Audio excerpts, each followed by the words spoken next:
บายดีเนาะพ่อแม่พี่น้องมื้อนี้พบกับผู้ขาคือเก่าจันกรเนาะจำพรมื้อนี้ข้าพเจ้าก็ออกมาเฮ็ดเวียกตามปกติเนาะพ่อแม่พี่น้องก็คืออนามัยสวนทางสวน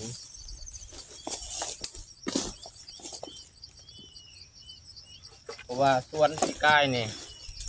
ทางเรียบร้อยเนาะพ่อแม่พี่น้องทางตัดไม้ตัดหยังจ้างเข้าทางเนาะเบิดเกือบ10 ไปล้าน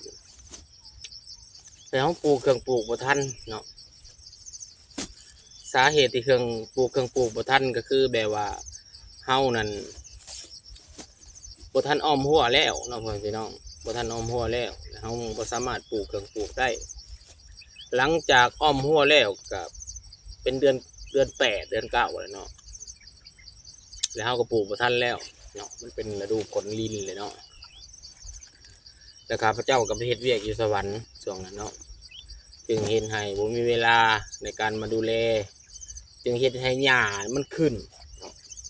สาเหตุที่หญ้าขึ้นถึงปานนี้ขึ้นหลายระดับนี้ก็คือแบบเขาบ่ได้ปล่อยงัวปล่อยควายเขาเนาะเขาผู้อยู่เขาบ่ได้ปล่อยงัวปล่อยควายเขา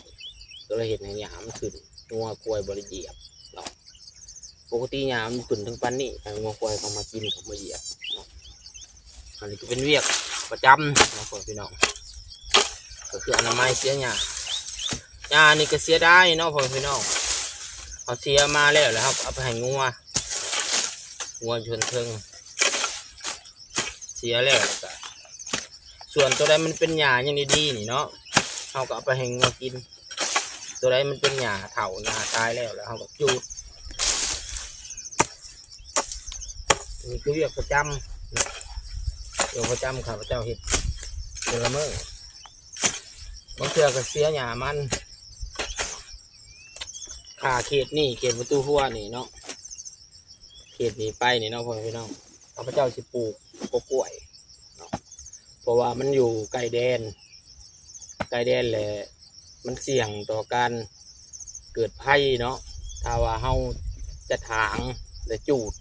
มันจะเห็นให้เกิดภัยแล้วมันลามไปใหม่สวนต้นยางเขาเนาะเพราะว่าทั้งพวกของเขานี่เป็นต้นยางฉะนั้นจะปลูกต้นกล้วยขันไว้ทางอาจจะบริจุเนาะทางใบมันเปื่อยเองเป็นธรรมชาติชิวจูดจุดนั้นไว้ชิวจูดเพราะว่ายังมีเศษไม้เศษยางในลายเพราะว่าผมมีคนดูแลเนาะจ้างเขาทางเขายังเขาทางแล้วเขาก็อย่าเขาบริดูแลจะได้เศษมีเศษไม้เศษยางหลายจะต้องคอยเกี่ยวออกมาโค้งเป็นจุดเราผลไปแล้วเขามีสวนเขาก็ต้องได้พัฒนาสวนเขาต้องสละเวลาเนาะในการเวียกประจำมาเห็ดสวนเวียกประจำนี่ถ้าว่าเขาเห็ดตำแหน่งดีๆนี่อยู่บนดีๆอาจจะได้เดือนหนึ่ง8-50 ล้านอย่างบ่ได้ที่สุดก็5-6 ล้านได้แน่นอนเวียกประจำแต่ว่าเขาต้องสละเราพ่อพี่น้องสละเวียกประจำมาเห็ดสวนในระยะนี้เขาบ่มีรายหับเนาะข้าพเจ้าได้ลงทุนไปในการเห็ดสวนนี่เกือบ30 ล้าน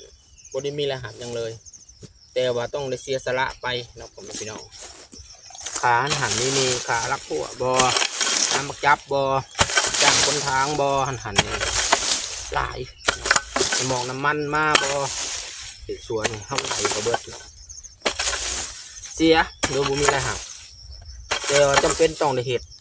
เนาะมันอยากคือกะเพราขาขายพวกทรงทบิดเนาะเปิดห้างขายเสียง3 เดือนแรกอาจจะบ่ได้รายหับเลยเนาะขาขายอาจจะลุกแต่ว่าต้องได้อดทนดูมันได้มีเศรษฐศาสตร์อันหนึ่งครับพระเจ้าได้ศึกษาเนาะเศรษฐศาสตร์พื้นฐานบอกรู้ว่าเศรษฐศาสตร์เขาบอกว่าเศรษฐศาสตร์หมายถึงอย่างเศรษฐศาสตร์หมายถึงวิทยาศาสตร์แขนงหนึ่งจึงได้ศึกษาค้นคว้าเกี่ยวกับการนำใช้ทรัพยากรที่มีอยู่อย่างจำกัดให้เกิดประโยชน์อย่างสูงสุดตัวนี้ก็หมายของว่าเศรษฐศาสตร์ซึ่งอาจารย์สอนตะกี้เพิ่นได้เฮ็ดให้นักเรียนแต่ละคนได้ จื้อคำว่าเศรษฐศาสตร์คืออาจารย์มิตรซี่เนาะอาจารย์มิตรซี่ซีหาจักบ่นามสกุลลืมเดี๋ยวนี้เพิ่นประจำอยู่มขเพิ่นเป็นคนที่แบบอย่างให้นักเรียนนักศึกษานี่จื้อคำว่าเศรษฐศาสตร์ประมาณของเศรษฐศาสตร์มีเศรษฐศาสตร์เพิ่นเว้าไปอีกเนาะเว้าไปเกี่ยวการลงทุนนี่แหละอุปสงค์อุปทานนี่แหละพี่น้องเพิ่นว่าเศรษฐศาสตร์อันหนึ่งข้าพเจ้าได้เหตุวิจัยเนาะเกี่ยวกับตัวนั้นเพิ่นว่าการลงทุนนี่เนาะการเหตุธุรกิจนี่นะเราพอพี่น้องเฮาเหตุจนประสบผลสำเร็จและยังหย่าเพิ่นบอกถ้าเฮาเหตุไปจนเฮาได้กำไรเนาะลงทุนค้าขายเฮาเฮ็ดหยังก็อย่าเฮ็ดสวนนี่หยังนี่ก็อย่าเอาเหตุไปลงทุนไปจนเขาได้เงินกลับคืนมาเนาะผมพี่น้องได้เงินกลับคืนมาเรียบร้อยเนาะหรือว่าเขาเห็นธุรกิจการค้าการขายหันค้าหันขายนะลงทุนไปจนเขาได้กำไรเลยเขาจึงสามารถหย่าได้เนาะเศรษฐศาสตร์ตรงนี้เราจักทานเนี่ยเจ้าบ่ถือแต่ว่าครับเจ้าได้ศึกษาแบบถ้าว่าเขาเห็ดลุกทึนแล้วบ่เผายาเป็นว่าต้องอดทนให้มันได้ต้องอยู่ให้มันได้ดังท่านอิชิตันมหาเศรษฐีของเมืองไทยเนาะนักธุรกิจคนยังว่าอดทนให้มันได้อิชิตันเราว่าเราบริเก่งในการเฮ็ดธุรกิจเวลามันเกิดอุปสรรคแต่ว่าเราเป็นคนที่อดทนกว่าหมู่คนอื่นล่มเบิดเนาะเวลาเกิดธุรกิจเศรษฐกิจเนาะฟองสบู่บอน้ำท่วมบอหรือว่าโควิดบอมีอย่างต่างๆนี่ล้วนแต่เป็นอุปสรรคต่อการเฮ็ดธุรกิจแต่เป็นยังบางคนเขาสามารถอยู่ได้ครับผมพี่น้องย้อนเขามีความอดทนสูงถึงจะบ่มีรายรับถึงจะติดนี่เป็น100 ล้านพันล้านเขาอดทนอยู่ทำได้